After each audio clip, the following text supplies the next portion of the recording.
నమస్కారం, ప్రవాహ మీడియాకి స్వాగతం. హెడ్లైన్ చూద్దాం.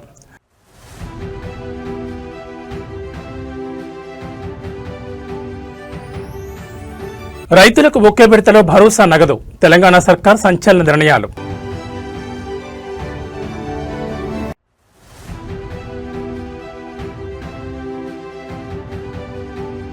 చదువు పూర్తి కాగానే చేతిలో ఉద్యోగం, విజన్ 2047తో 39 నూతన కోర్సులకు శ్రీకారం చుట్టిన ఉన్నత విద్యామండలి.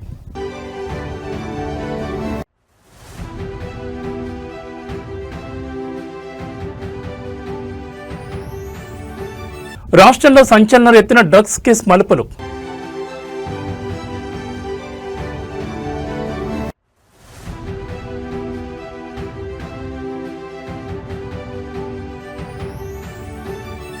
కోరుట్లలో గర్భిణిగా ఉన్న యూట్యూబర్ వైష్ణవి దారుణ హత్య. ఇక డీటెయిల్స్ చూస్తే రాష్ట్రంలో మహిళా సాధికారత లక్ష్యంగా ప్రభుత్వం సరికొత్త విప్లవానికి శ్రీకారం చుట్టింది. మహిళలు కేవలం బస్సు ప్రయాణికులే కాదు, ఇకపై బస్సు యజమానులు కూడా. ఈ అద్భుతమైన మార్పును శాసనమండలి వేదిక రవాణా శాఖ మంత్రి పొన్నం ప్రభాకర్ వివరించారు. శాసనమండలిలో నేడు ఆర్టీసీ పురోగతి, మహిళా సంక్షేమంపై కీలక చర్చ జరిగింది. ఈ సందర్భంగా మంత్రి పొన్నం ప్రభాకర్ పలు సంచలన విషయాలు వెల్లడించారు. రాష్ట్రంలో రవాణా రంగాన్ని మహిళా సాధికారతతో ముడిపెడుతూ ప్రభుత్వం తీసుకున్న నిర్ణయాలు ఇప్పుడు సర్వత్రా చర్చనీయాంశమవుతున్నాయి. రాష్ట్ర వ్యాప్తంగా సుమారు 600 బస్సులకు మహిళలనే యజమానులను చేసింది ప్రభుత్వం. బ్యాంక్ ఈఎంఐలు చెల్లించిన తర్వాత కూడా ఒక్కో మహిళ యజమానికి నెలకు 70,000 రూపాయల నికర ఆదాయం లభిస్తోందని మంత్రి స్పష్టం చేశారు. మహిళలు పారిశ్రామికవేత్తలుగా ఎదుగుతుండడం గర్వకారణమని ఆయన పేర్కొన్నారు. మహాలక్ష్మి పథకం ద్వారా ఉచిత ప్రయాణాన్ని విజయవంతంగా అమలు చేయడమే కాకుండా బస్ స్టేషన్లలో ప్రయాణికుల సౌకర్యార్థం 100 కోట్ల రూపాయలతో మౌలిక సదుపాయాలను మెరుగుపరిచినట్లు వెల్లడించారు. ప్రజా రవాణాను ప్రజలకు మరింత చేరువ చేస్తూ ఏటూరు, నాగారం, పెద్దపల్లి జిల్లాల్లో కొత్తగా బస్ డిపోలను ప్రారంభించారు. అటు ప్రయాణికులతో పాటు ఇటు కార్మికుల భద్రత విషయంలోనూ ప్రభుత్వం వెనుకడుగు వేయలేదు. విధి నిర్వహణలో ఉండి ఆర్టీసీ కార్మికులు ఎవరైనా ప్రాణాలు కోల్పోతే వారి కుటుంబాలకు ₹1 కోటి భారీ బీమా అందేలా ప్రభుత్వం ఒప్పందం చేసుకుంది. ఇది కార్మిక కుటుంబాలకు కొండంత అండగా నిలుస్తుందని మంత్రి ఆశాభావం వ్యక్తం చేశారు. మొత్తానికి అటు మహిళలకు ఆర్థిక భరోసా, ఇటు కార్మికులకు సామాజిక భద్రత కల్పిస్తూ రవాణా శాఖ పరుగులు పెడుతోంది.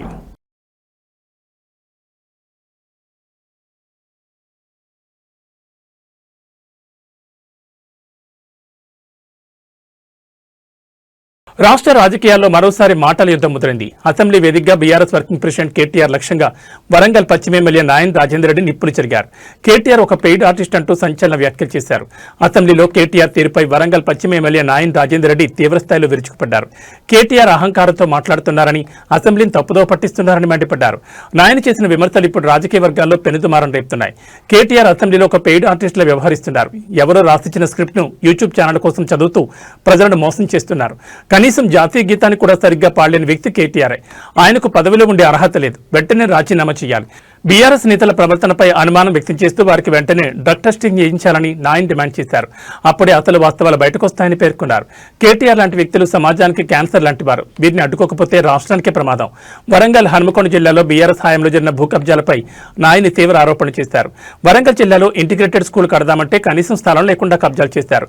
కార్పొరేటర్లను మర్డర్ చేయించిన చరిత్ర మీది. అటువంటి మీరు గోండాయిజం గురించి మాట్లాడడం హాస్యాస్పదమంటూ దుయ్యబట్టారు.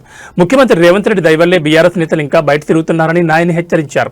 ఈ వ్యాఖ్యలపై బీఆర్ఎస్ శ్రేణులు ఎలా స్పందిస్తాయో వేచి చూడాలి.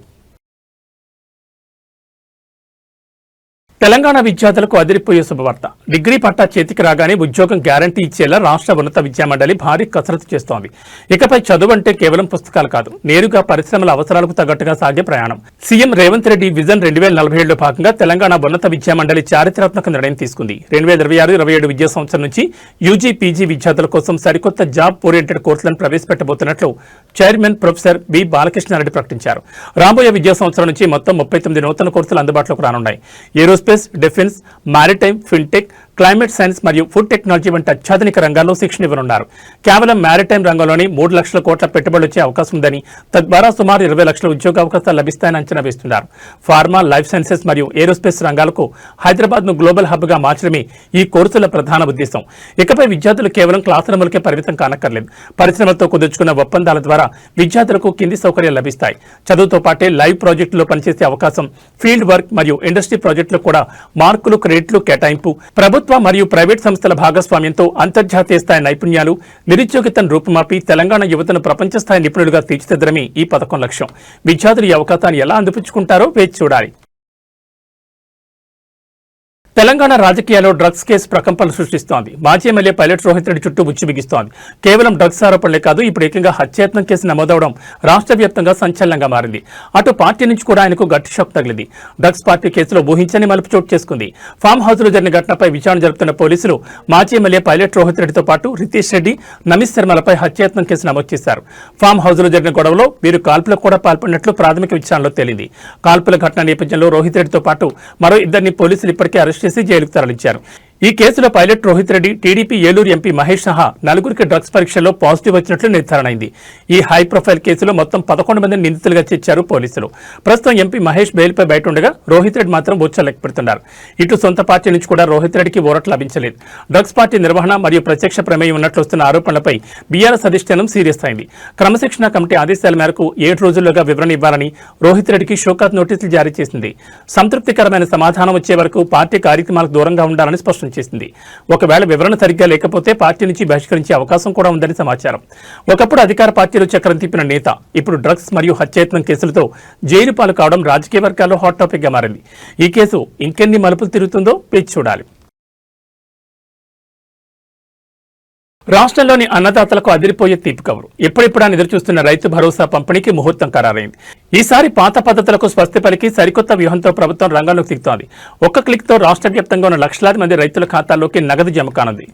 రాష్ట్ర వ్యాప్తంగా రైతు భరోసా అమలుపై విపక్షాల విమర్శలు, రైతు సంఘాల ఒత్తిడి నేపథ్యంలో ప్రభుత్వం కీలక నిర్ణయం తీసుకుంది.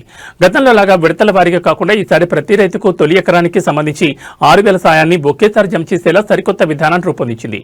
ఈ నెల 22వ తేదీన నర్మెట్ట వేదికగా ముఖ్యమంత్రి రేవంత్ రెడ్డి ఈ పథకానికి శ్రీకారం చుడుతున్నారు.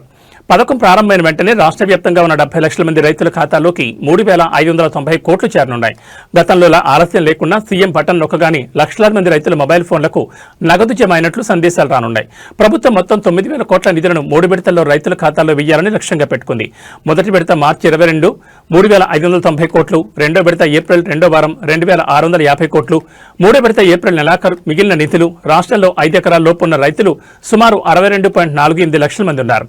ఏప్రిల్ నెలాఖరు నాటికి వీరందరికీ సాయం అందితే రాష్ట్రంలోని 90% పంపిణీ పూర్తయినట్లేనని ప్రభుత్వం భావిస్తోంది. మొత్తానికి 1.50 కోట్ల ఎకరాలకు సంబంధించి పెట్టుబడి సాయం అందించి విపక్షాల విమర్శలకు చెక్ పెట్టాలని ప్రభుత్వం భావిస్తోంది. ఈ సరికొత్త విధానం రైతుల కష్టాలను తీరుస్తుందో లేదో.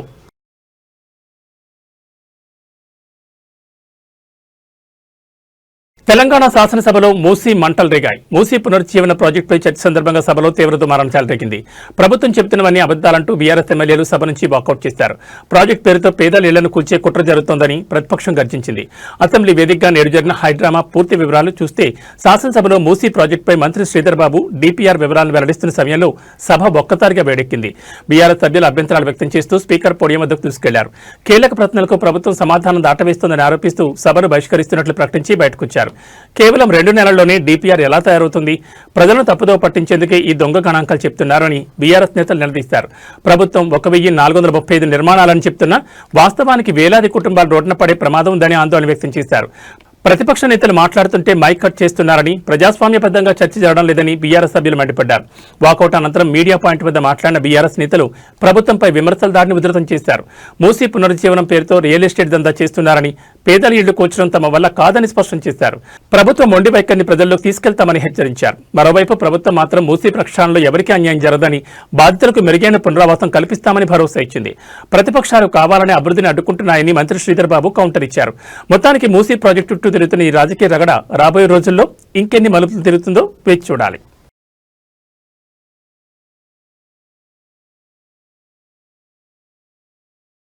ఆకలి లేని సమాజం, ఆరోగ్యం ఉన్న విద్యార్థి లోకం, ఇదే లక్ష్యంగా 25 ఏళ్లుగా సాగుతున్న అక్షయపాత్ర ప్రస్థానంలో మరో సువర్ణ అధ్యాయం లిఖించబడింది. ఏకంగా 500 కోట్ల భోజనాలు వడ్డించి లక్షలాది మంది చిన్నారుల కడుపు నింపిన ఈ సంస్థకు దేశ అత్యున్నత పురస్కారం లభించింది. ఈ అరుదైన గౌరవంపై ఏపీ మంత్రి నారా లోకేష్ హర్షం వ్యక్తం చేశారు. దేశవ్యాప్తంగా ప్రభుత్వ పాఠశాలలో చదువుకునే పేద విద్యార్థుల పాలిట అన్నపూర్ణగా మారిన అక్షయపాత్ర ఫౌండేషన్ 25 ఏళ్ల ప్రయాణాన్ని పూర్తి చేసుకుంది. ఈ సుదీర్ఘ కాలంలో 500 కోట్ల భోజనాలను అందించిన మైలురాయిని చేరుకున్న సందర్భంగా రాష్ట్రపతి చేతుల మీదుగా ఈ సంస్థ ప్రత్యేక పురస్కారాన్ని అందుకుంది. 500 కోట్ల భోజనాలు అందించడం సామాన్యమైన విషయం కాదని, ఇది ఒక అద్భుతమైన సేవా యజ్ఞమని లోకేష్ కొనియాడారు. కేవలం ఆకలి తీర్చడమే కాదు, నాణ్యమైన పౌష్టికాహారం అందించడం ద్వారా ప్రభుత్వ పాఠశాలలో విద్యార్థుల హాజరు శాతాన్ని పెంచడంలో అక్షయ పాత్ర కీలక పాత్ర పోషిస్తోందని ఆయన పేర్కొన్నారు. ఈ విజయంలో భాగస్వాములైన సంస్థ చైర్మన్, వైస్ చైర్మన్ మరియు నిరంతరం శ్రమిస్తున్న సిబ్బంది అందరికీ లోకేష్ హృదయపూర్వక శుభాకాంక్షలు తెలిపారు. అక్షయ పాత్ర చేస్తున్న ఈ కృషి విద్యార్థుల ఆరోగ్యానికే కాకుండా వారి ఉజ్వల భవిష్యత్తుకు పునాది వేస్తోందని లోకేష్ అభిప్రాయపడ్డారు.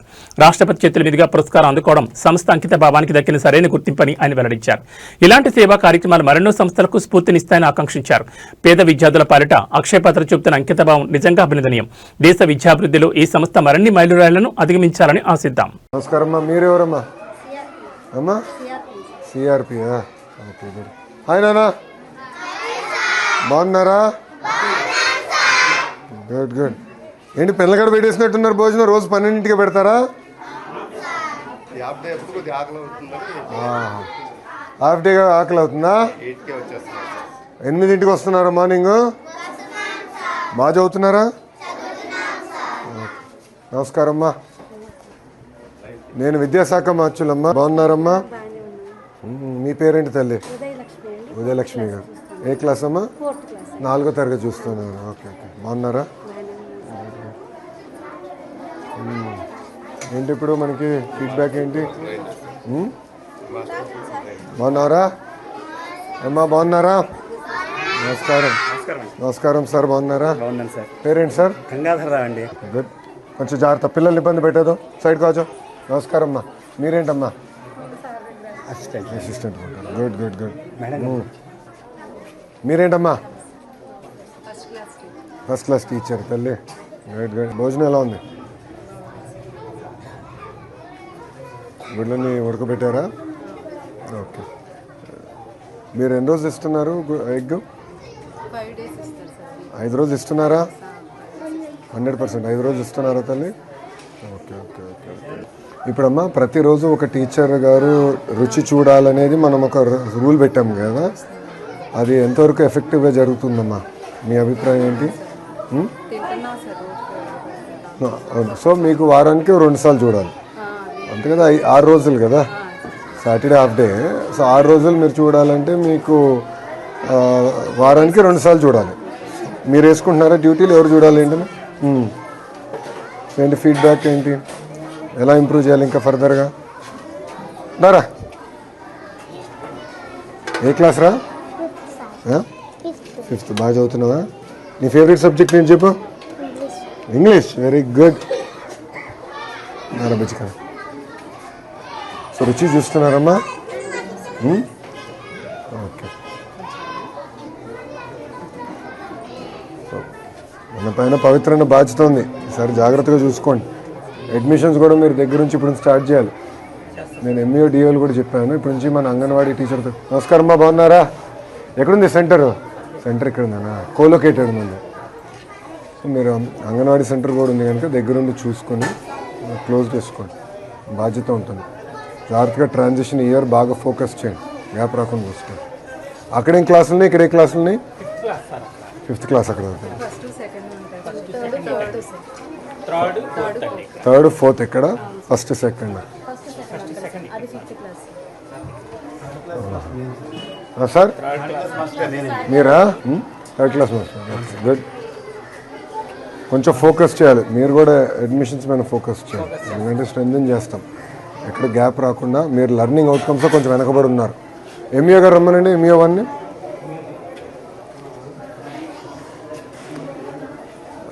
లెర్నింగ్ అవుట్కమ్స్లో మంది 1.6, 1.7 స్టార్ ఉంది. రమణ గారు రిపోర్ట్ ఇవ్వండి. మీరు చూసుకోండి తల్లి, కంగారు పడద్దమ్మా.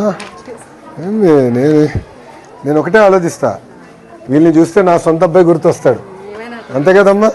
ఇప్పుడు మేము ఈరోజు ఈ స్థాయిలో ఉన్నామంటే ఉపాధ్యాయులు మమ్మల్ని బాగా డిసిప్లిన్డ్గా శ్రద్ధగా పెంచారు కనుక మేము ఈ స్థాయిలో ఉన్నాం, అంతే కదా? సో నేను కూడా వచ్చింది ఏంటంటే, చిన్న సమస్య ఉన్నా నేను తెలుసుకోవాలి, ఆ సమస్యను పరిష్కరించాలి. ఇంత పెద్ద వ్యవస్థ అన్నప్పుడు చిన్న చిన్న సమస్యలు ఉంటాయి, ఉండకుండా పోవు. ఒకసారి అంటే పొరపాటు, రెండోసారి జరిగితే అలవాటు. అందుకే వచ్చాను, ఏం కంగారు ఏం లేదు, ఓకేనా? ఎక్కువ శ్రద్ధ పెట్టాలి, లెర్నింగ్ అవుట్కమ్స్ మీద ఎక్కువ ఫోకస్ చేద్దామమ్మా ఈసారి. అరే అందరు భోజనం చేశారా? అయిపోయిందా? అందరు భోంచేశారు. నాకు కూడా పెట్టిస్తారా? ప్లేట్ ఉందా ఒకటి? ఇది ఎవరిది ఇది? అరే చిన్న ప్లేట్ ఇరా. అందరూ ప్లేట్ ఏదో ఉంటుంది కదా, ఒక ప్లేట్ నీదా? తినేసావా? భోంచేసావు కదా? ఓకే, థ్యాంక్ యూ బుజ్జి. నేను వేసుకుంటానమ్మా, అంత తిన్నా. మీరు పెరిగే వయసురా, మీరు ఎంత తిన్నా పర్లా. థ్యాంక్ యూ తల్లి, థ్యాంక్ యూ అమ్మా. ఏంటి విషయాలు? బాగా చదువుతున్నారా? మీరు ఏ క్లాస్ రా? ఒక నిమిషం ఒక్కొక్కరు మాట్లాడాలి. ఇక్కడ 4th 5th ఉన్నారా? ఓకే, 4th వాళ్ళు చేతులు పైకి ఎత్తండి. Okay, good. ఫేవరెట్ సబ్జెక్ట్ ఏంటి? ఇంగ్లీష్. మీకు? తెలుగు. ఆల్రౌండరా?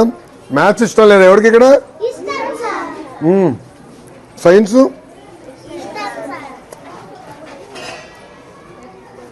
ఏంటి భోజనం ఎలా ఉంది? రోజు ఎలా ఉంది చెప్పండి నాకు ఫీడ్బ్యాక్. క్వాలిటీ బాగుందా?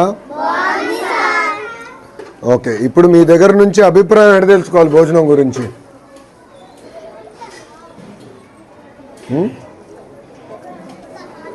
ఒకవేళ భోజనం బాగాలేకపోతే ఇంటికి వెళ్ళి అమ్మ నాన్నకి చెప్తారా? చెప్తారు. సో అమ్మ నాన్న ఫోన్కి నేను ఫోన్ చేసి కనుక్కుంటే కరెక్ట్గా తెలుస్తుందా అన్నం ఎలా ఉంది ఏంటని? తెలుస్తుందా? ఓకే, సో నేను మొత్తం వివరాలు కనుక్కుంటానమ్మా. ఓకేనా? ఇంకోసారి కాకినాడ జిల్లా ప్రతిపాడు నియోజకవర్గంలో పులి పంజా విసురుతోంది. గత కొన్ని రోజులుగా అటవీ గ్రామాలను గడగడలాడిస్తున్న పెద్ద పులి ఇప్పుడు తమ మకాం మార్చింది. బురదకోట కొండ ప్రాంతాల్లో పులి కదలికలను అటవీశాఖ అధికారులు గుర్తించడంతో స్థానిక ప్రజలు తీవ్ర భయాందోళనకు గురవుతున్నారు. అసలు పులి ఎటువైపు పెడుతోంది? అధికారులు తీసుకుంటున్న చర్యలేంటి? కాకినాడ జిల్లాలో పెద్ద పులి సంచారం అటవీ అధికారులకు కంటి మీద కొనుక్కు లేకుండా చేస్తోంది. గతంలో బౌరువాక ప్రాంతంలో కనిపించిన పులి తాజాగా బురదకోట కొండ ప్రాంతంలో అడుగుపెట్టింది. అయితే పులి తాను వచ్చిన మార్గంలోనే తిరిగి దట్టమైన అటవీ లోతట్టు ప్రాంతాల్లోకి వెళ్తున్నట్లు అధికారులు అంచనా వేస్తున్నారు. బురదకోట, కొండపల్లి, బాపనధార గ్రామ ప్రజలు అప్రమత్తంగా ఉండాలని అధికారులు సూచించారు. మిర్తివాడ, ధారపల్లి పరిసర ప్రాంతాల్లో ప్రజలు పొలాలకు లేదా అటవీ అంచులకు ఒంటరిగా వెళ్లకూడదని డీఎఫ్ఓ రామచంద్రరావు హెచ్చరించారు. పులి కదలికలను కనిపెట్టేందుకు అత్యాధునిక కెమెరా ట్రాప్లు, డ్రోన్లను రంగంలోకి దించారు. పులిని సురక్షితంగా అడవిలోకి పంపేందుకు లేదా అవసరమైతే బంధించేందుకు అటవీశాఖ సర్వసన్నద్దమైంది. హనుమాన్ బృందంతో పాటు అత్యవసర పరిస్థితి కోసం ట్యాంక్విలైజింగ్ బృందాలను కూడా సిద్ధం చేశారు. స్వయంగా డీఎఫ్ఓ రామచంద్రరావు పరిస్థితిని పర్యవేక్షిస్తూ అటవీశాఖ బృందాలతో నిరంతరం గాలింపు చర్యలు చేపడుతున్నారు. పులి కదలికలు గమనించిన వారు వెంటనే అటవీ అధికారులకు సమాచారం అందించాలి. ఎవరూ భయపడద్దు, కానీ తగిన జాగ్రత్తలు పాటించడం తప్పనిసరి. మరికొద్ది గంటల్లో పులి దట్టమైన అటవీ ప్రాంతంలోకి వెళ్తుందని అధికారులు ఆశిస్తున్నారు. అప్పటి వరకు ప్రజలు అప్రమత్తంగా ఉండాలని కోరుతున్నారు. గోవింద నామస్మరణతో 7 కొండలు మారుమోగుతున్నాయి. తిరుమల క్షేత్రంలో భక్తుల రద్దీ సాధారణంగా కొనసాగుతోంది. అయితే రేపటి నుండి వరుస సెలవులు రానుండడంతో భక్తుల రద్దీ పెరిగే అవకాశం ఉందని టీటీడీ అంచనా వేస్తోంది. మరి ఈ రోజు స్వామివారి దర్శనానికి ఎంత సమయం పడుతోంది? తిరుమలలో ప్రస్తుతం భక్తుల రద్దీ నిలకడగా ఉంది. వైకుంఠం క్యూ కాంప్లెక్స్ లోని 22 కంపార్ట్మెంట్లలో భక్తులు స్వామివారి దర్శనం కోసం వేచి ఉన్నారు. వివిధ దర్శనాలకు పట్టే సమయాల వివరాలు చూస్తే సుమారు 8 గంటల సమయం పడుతోంది. అయితే బుధవారం ఉదయం 8 గంటల తర్వాత క్యూ లైన్లోకి వెళితే వారికి 10 నుంచి 12 గంటల సమయం పట్టే అవకాశం ఉంది. సర్వదర్శనం, దివ్య దర్శనం టోకెన్లు పొందిన వారికి 4 నుంచి 6 గంటల్లో దర్శనం కలుగుతుంది. ప్రత్యేక ప్రవేశ దర్శనం సుమారు 3 నుంచి 4 గంటల సమయం పడుతోంది. మంగళవారం తిరుమల క్షేత్రాన్ని 70,002 మంది భక్తులు దర్శించుకోగా అందులో 21,738 మంది స్వామివారికి తలనీలాలు సమర్పించుకున్నారు. భక్తులు సమర్పించిన కానుకల ద్వారా శ్రీవారి హుండీకి 4.88 కోట్ల రూపాయల ఆదాయం సమకూరింది. ఉగాది పర్వదినాన్ని పురస్కరించుకుని భక్తుల సౌకర్యార్థం టీటీడీ ప్రత్యేకంగా టైమ్ స్లాట్ టోకెన్లను జారీ చేస్తోంది. శ్రీనివాసం, విష్ణువాసం, భూదేవి కాంప్లెక్స్ లో నేడు టోకెన్ల జారీ జరుగుతోంది. రేపటి కోసం ఉదయం 11 గంటల నుంచి రాత్రి 10 గంటల వరకు వివిధ స్లాట్ల టోకెన్లు అందుబాటులో ఉంటాయి. రేపటి స్లాట్లకు సంబంధించి సుమారు 2,000 టోకెన్లను పంపిణీ చేయనున్నారు. వరుస సెలవుల దృష్ట్యా భక్తుల రద్దీ పెరిగే అవకాశం ఉన్నందున టీటీడీ యంత్రాంగం అన్నప్రసాదాలు, తాగునీటి సరఫరాలో ఎలాంటి ఇబ్బందులు కలగకుండా ముందస్తు చర్యలు చేపట్టింది. శ్రీవారి దర్శనానికి వచ్చే భక్తులు ఈ మార్పులను గమనించాలి.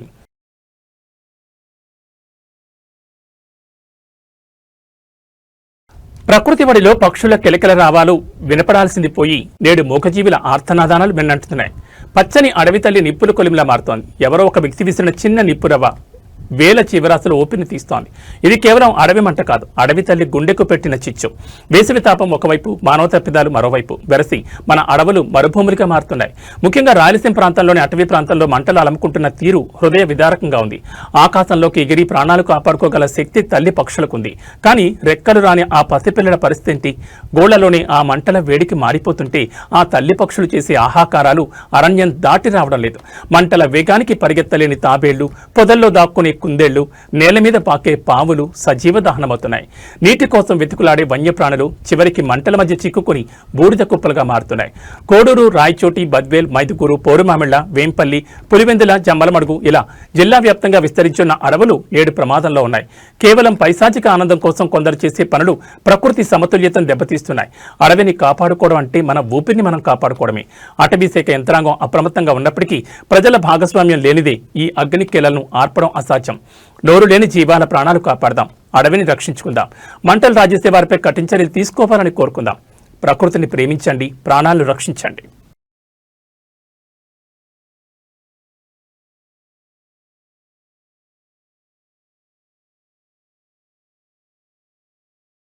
గుడుంబాపై ఉక్కుపాదం, మరి బెల్ట్ షాపులపై ఎందుకు కరికరం? ఎక్సైజ్ శాఖ దాడుల్లో కనిపిస్తున్న ఈ సెలెక్టివ్ కఠినత్వం వెనుక మతలబేంటి? 2 వీలర్పై గుడుంబ కనిపిస్తే సీజ్ చేసే అధికారులు అదే 2 వీలర్పై మద్యం సీసాలు తరలుతుంటే కళ్ళెందుకు మూసుకుంటున్నారు? పల్లెల్లో రాజ్యం వెళ్తున్న బెల్ట్ షాపుల దందాపై మండలంలో గుడుంబ నిర్మూలన ధ్యేయంగా ఎక్సైజ్ శాఖ ముమ్మరదాడులు చేస్తోంది. వాహనాల సీజ్, కేసుల నమోదుతో అధికారులు బిజీగా ఉన్నారు. అయితే ఇదే సమయంలో గ్రామాల్లో పుట్టగొడుగుల్లా పుట్టుకొస్తున్న బెల్ట్ షాపుల వ్యవహారం ఇప్పుడు చర్చనీయాంశంగా మారింది. లైసెన్స్ ఉన్న దుకాణాల నుంచి మద్యం తెచ్చి గ్రామాల్లోని కిరాణా షాపులు ఇళ్ల మధ్య విక్రయాలు సాగిస్తున్నట్లు ప్రచారం జరుగుతోంది. గుడుంబ రవాణాపై కఠినంగా ఉండే యంత్రాంగం అక్రమ మద్యం రవాణాపై ఎందుకు మౌనంగా ఉంటుందని స్థానికులు ప్రశ్నిస్తున్నారు. ఊళ్లలోని మద్యం సులభంగా దొరుకుతుండటంతో యువత బానిసలవుతున్నారు.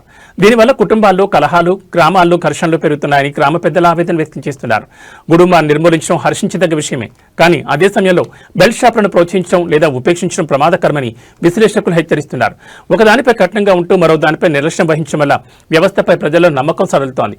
గ్రామాల్లో జరుగుతున్న అక్రమ మద్యం విక్రయాలపై ఎక్సైజ్ శాఖ ప్రత్యేక బృందాలను రంగంలోకి దించాలి. గుడుంబాపై చూపిస్తున్న కఠినత్వం బెల్ట్ షాపుల నిర్వాహకులపై కూడా చూపాలి. మద్యం దుకాణాల నుంచి బల్క్ వెళుతున్న మద్యాన్ని అడ్డుకోవాలి. పల్లెలు ప్రశాంతంగా ఉండాలంటే కేవలం గుడుంబానే కాదు, అక్రమ మద్యానికి కూడా అడ్డుకట్ట వేయాల్సిందే. మరి ఎక్సైజ్ అధికారులు ఇప్పటికైనా స్పందిస్తారో లేదో చూడాలి.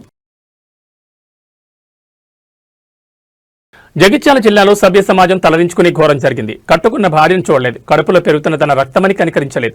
అనుమానమో ఆవేశమో తెలియదు, కానీ ఒక నిండు గర్భిణిని కిరాతకంగా అంతమందించాడు ఒక ఉన్మాద భర్త. కోరుట్ల మండలంలో కలకలం రేపిన ఈ యూట్యూబర్ వైష్ణవి హత్యోదంతం ఇప్పుడు రాష్ట్ర వ్యాప్తంగా చర్చనీయాంశమైంది. కోరుట్ల మండలం మాదాపూర్ గ్రామంలో సోమవారం రాత్రి దారుణం చోటు చేసుకుంది. స్థానికంగా యూట్యూబర్గా పేరున్న వైష్ణవి తన భర్త హరిబాబు చేతిలోనే బలైపోయింది. ప్రేమించి పెళ్లి చేసుకున్న 2 ఏళ్లకే ఆమె జీవితం చిన్నాభిన్నమైంది. 2 ఏళ్ల క్రితం హరిబాబును ప్రేమించి పెళ్లి చేసుకున్న వైష్ణవి ప్రస్తుతం గర్భవతి. గత కొంతకాలంగా వీళ్ళిద్దరి మధ్య మనస్పర్ధలు వస్తున్నట్టు తెలుస్తోంది. సోమవారం రాత్రి జరిగిన గొడవ తీవ్ర రూపం దాల్చడంతో ఆగ్రహంతో ఊగిపోయిన హరిబాబు గర్భిణి అని కూడా చూడకుండా వైష్ణవిపై కత్తితో దాడి చేశాడు. ఈ దాడిలో కడుపులోని బిడ్డతో సహా వైష్ణవి అక్కడికక్కడే ప్రాణాలు కోల్పోయింది. హరిబాబుతో పాటు అతని తల్లిదండ్రులు కూడా వైష్ణవిని నిరంతరం వేధించేవారని, పక్కా పథకం ప్రకారమే ఈ హత్య చేశారని మృతురాలి కుటుంబ సభ్యులు కన్నీరు మున్నీరవుతున్నారు. హత్య చేసిన అనంతరం నిందితుడు హరిబాబు అక్కడి నుంచి పరారయ్యాడు.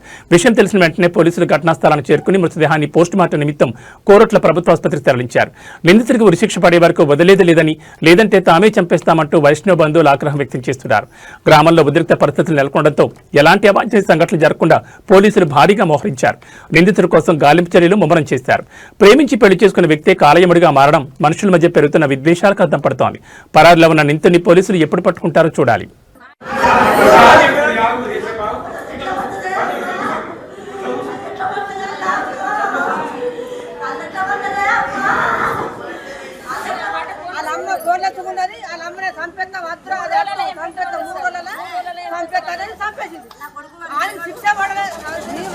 మీ వల్ల కాకపోతే చెప్పు, మేము